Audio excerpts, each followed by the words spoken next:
இதுவரைக்கும் நீங்க வாங்கின அவார்டுகள் அதை பத்தி சொல்லுங்க சார். உங்களுக்கு எவ்வளோ அவார்ட் கிடைச்சிருக்கு? அவார்டுகள் வந்துட்டு கடவுள் நிறையா சில ஆளுங்கள் மூலம் கொடுத்துருக்காரு என்னை ரெகக்னைஸ் பண்ணுறதுக்கு. நான் 94ல் அர்ஜென்டினா யூனிவர்சிட்டியில் டாக்டரேட் ட்ரெடிஷ்னல் கராத்தே,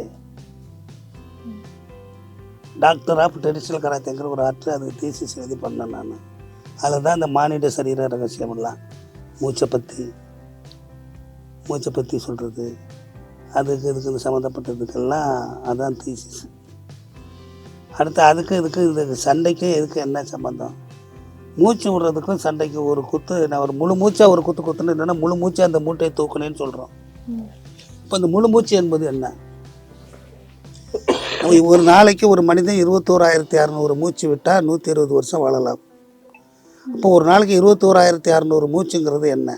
அதை மூச்சை பிரிக்கிறோம். இப்போ ஒரு மூச்சினுடைய அளவு என்ன? ஒரு மூச்சு என்பது தான் ஒரு முழு மூச்சு. அதுக்கு பேர் பெருமூச்சு. அந்த பெருமூச்சு எப்போ நம்ம வாழ்க்கையில் இது ஒரு விரக்தி இல்லைன்னா ஒரு சந்தோஷம் ஏற்பாடு அப்பாடாங்கிற, அப்போ இங்கே இருந்துட்டு நாபியில் இருந்துட்டு மூச்சை இழுத்து விடுறோம். அதான் ஒரு மூச்சு. நம்ம டே லைஃப்பில் நமக்குலாம் லைஃப் ஏன் ஷார்ட் ஆகுதுன்னா, நம்ம லைஃப்பில் நம்ம விடுற மூச்சு அரை மூச்சு தான் விடுறோம். இங்கே தான் இதுவரை தான் இழுத்து விட்டுக்கிட்டு இருக்கோம். இங்கேருந்து வர்றதில்லை.